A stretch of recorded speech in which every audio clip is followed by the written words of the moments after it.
جی P M صاحب، Javed Baloch, bureau chief new T V سے. سر، I am F کے ساتھ آپ اگریمنٹ فائنل کرنے جا رہے ہیں اور آپ نے بتایا کہ اس کا خمیازہ بھی بھگتنا پڑے گا قوم کو، جس کے لیے تیار بھی ہیں. خمیازہ نہیں بھگتنا پڑے گا، جو ایک مجبوری ہے ملک کو آگے لے کے جانے کے لیے. مجبوری ہے ملک کو آگے لے کے جانے کے لیے. سر، آپ نے یہ بھی بتایا تھا کہ یہ اگریمنٹ آپ نے نہیں کیا، آپ کی گورنمنٹ نہیں کیا، پچھلی گورنمنٹ تحریک انصاف کی حکومت یہ اگریمنٹ کر کے گئی تھی.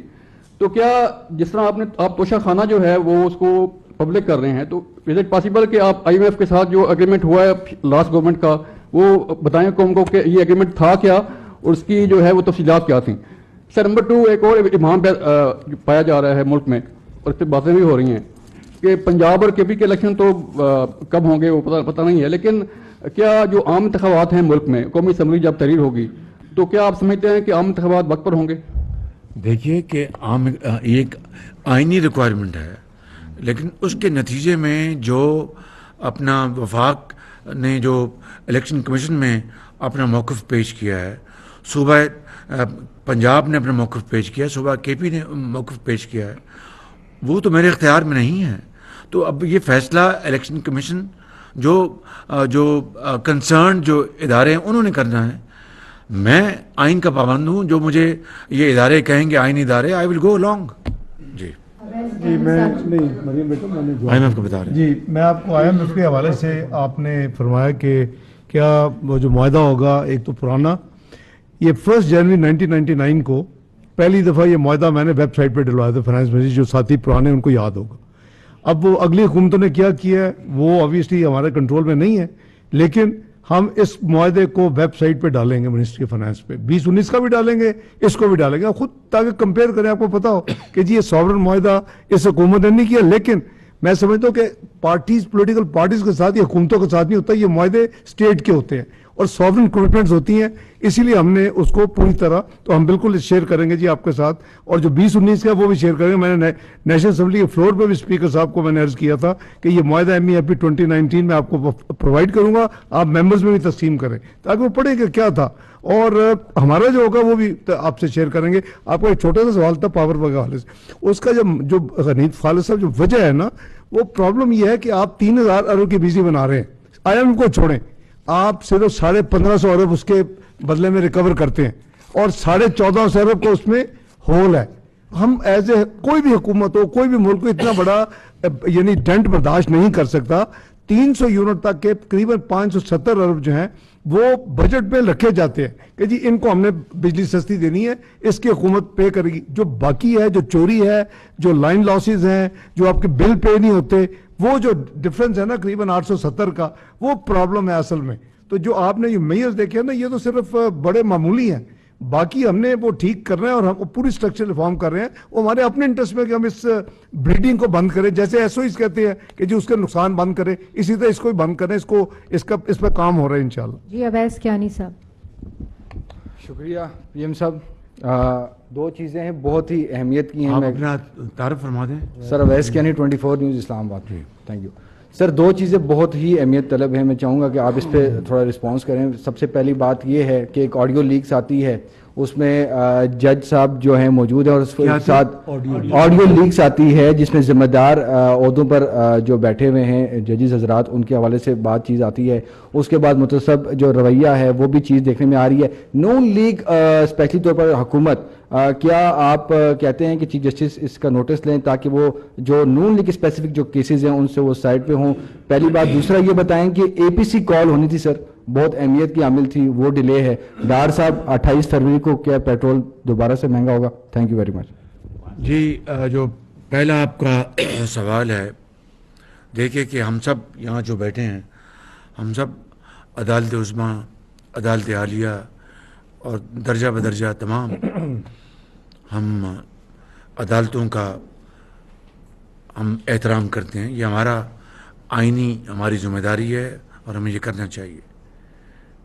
لیکن اگر کہیں صریحاً جانبداری ہو رہی ہے اور واضح اور روز روشن طرح عیاں ہے، تو اس سے آپ کب تک اس سے آپ آنکھیں بند کر کے رکھیں گے؟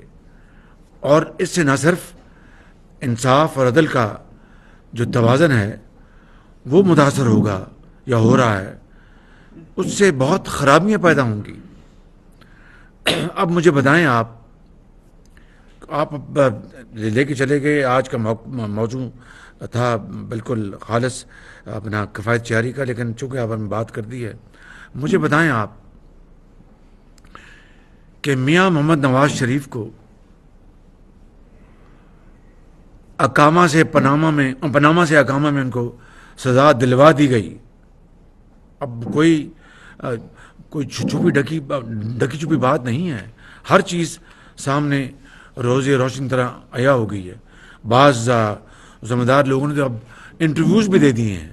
اب اس میں تو عمران نیازی کا جو گھر ہے جہاں پر یہ 300 کنال کا، جو کہ بالکل اس کی نہ پرمیشن تھی نہ اس کی بعد میں لی گئی پرمیشن تھی، بعد میں لی گئی.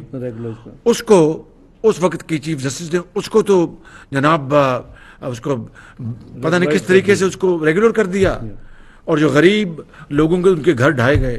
یہ ہے وہ یعنی ایک انتہائی یعنی غیر منصفانہ اور ناانصافی کی انتہائی مثال جو میں نے آپ کے سامنے رکھی ہے. اسی لیے ہم نے یہ اب مطالبہ کیا ہے کہ ایسے ججز جن کا رویہ مسلم لیگ نون کے ساتھ ماندرانہ رہا ہے اور جانبدارانہ رہا ہے، ان کے سامنے ہمارے کیسز نہ لگائے جائیں. یہ بطور میں وزیر اعظم نہیں کہہ رہا، بطور میں پارٹی ہیڈ یہ بات کر رہا ہوں، اور یہ ہمارا حق ہے کہ ہم انصاف کے لیے اپنی بات اٹھائیں. وہ انشاءاللہ ہوگی، آپ فکر نہ کریں. صالح ظفر صاحب. عوید صاحب آپ کو بھی پتہ ہے کہ یہ ایک سسٹم ہے، اوگرا ذمہ دار ہے، وہ سب کیلکولیشن کرتا ہے کہ پلیٹس 15 دن میں اس کی ایوریج کیا تھی، ڈالر جو اور روپی کا جو ریٹ ہے وہ ایوریج کیا تھی. ایک سسٹم ہے، فارمولا ہے. ہم تو یہی کر سکتے ہیں منسٹری آف فائنانس میں، جب وہ بنا کے لاتے ہیں تو پھر ہم کئی گھنٹے جھگڑا کرتے ہیں تاکہ کم از کم پچھلا بھی جو تھا جو ورکنگ تھی وہ 48 روپے تھی پیٹرول پہ اور 36 روپے تھی ڈیزل پہ. ہمیں 3 گھنٹے لگے، اب بس ایک پیسے کا حساب کیا اور جا کے یہ 22 روپے اور 18 روپے ہوا. تو ہم پوری ذمہ داری جو ہے اپنی اس کو نبھائیں گے، اور اللہ کرے کہ اچھی خبر ہو. میرے پاس کوئی تفصیل نہیں ہے، یقین کریں.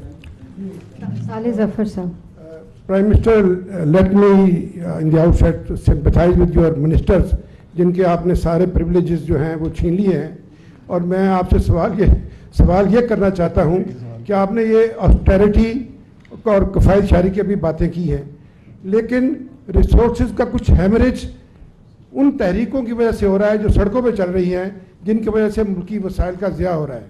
اور سوال یہ ہے اسپیسیفک اسحاق ڈار صاحب سے جو آپ کے برابر میں بیٹھے ہیں، یہ بتائیں کہ کیا سالانہ بیٹھے سامنے بیٹھے ہیں، چلے آپ کے برابر میں بیٹھے ہیں، میں کہہ رہا ہوں سالانہ ترقیاتی بجٹ پہ تو کوئی کٹوتی نہیں لگا رہے، اور جو غریب آدمی بہت ہی زیادہ پس رہا ہے، تکلیف میں ہے. IMF کے اس پروگرام کے بعد آپ کے پاس کوئی ڈیڈ لائن ہے کہ کب سے اس کو ریلیف ملنا شروع ہو جائے گا؟ شکریہ. جو پہلی بات آپ نے کی کہ میں آپ سمپتائز کر رہے ہیں، بڑے ادب سے، اور آپ سے میں بڑے ادب سے کہہ رہا ہوں کہ باخدا یہ ان تمام ساتھیوں نے، اور جو یہاں پر موجود نہیں، پوری کابینہ نے بالکل اپنی خود دل کی گہرائیوں سے انہوں نے یہ آفر پیشکش کی ہے.